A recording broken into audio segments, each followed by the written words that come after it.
La filière traditionnelle, en élevant à l'ancienne, cet animal quelque peu rustique.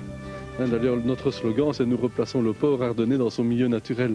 Parce qu'en fait, c'était leur mode de vie à l'époque.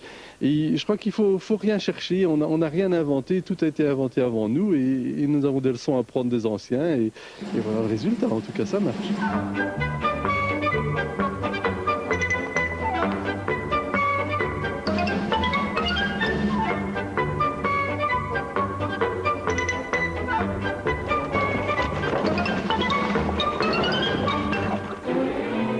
250 têtes occupent les vertes prairies situées dans la petite bourgade de Nassogne.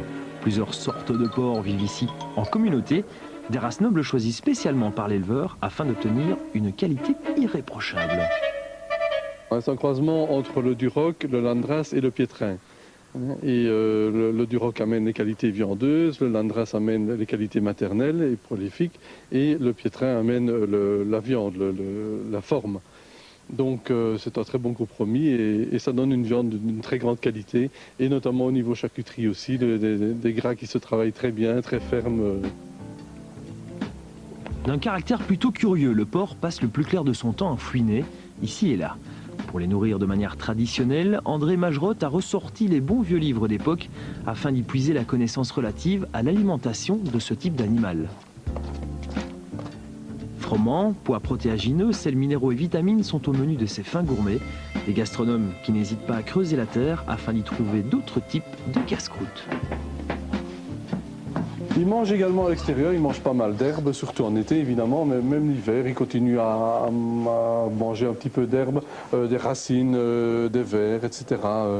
Quelque chose de très naturel en fait, finalement. Un peu comme ça se passait au Moyen-Âge, quand ils allaient à la glandée, dans la forêt, ils retrouvent ici les mêmes conditions en fait. L'élevage en plein air donne à cette exploitation des allures d'antan. Le porc vit ici en toute liberté et en milieu rural.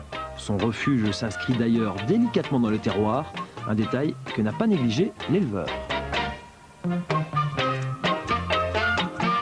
C'est pour le look aussi, hein. Et puis alors ça s'intègre dans le paysage, l'emploi du bois puisqu'on est dans le pays du bois, puis en plus c'est un matériau isolant, donc il n'y a pas besoin de techniques modernes, c'est vraiment très rudimentaire, mais c'est ce qui marche finalement. Sur base d'un modèle d'agriculture familiale, l'élevage en plein air respecte le bien-être de l'animal, une qualité bien souvent oubliée chez les consommateurs actuels. Ils sont en pleine forme, hein. Ils ont un très bon moral. D'ailleurs, je crois beaucoup aux vertus du moral chez les animaux en général. Et c'est ce qui fait qu'ils profitent bien aussi, hein. Un porc heureux donne une bonne viande, il n'y a pas de mystère, hein.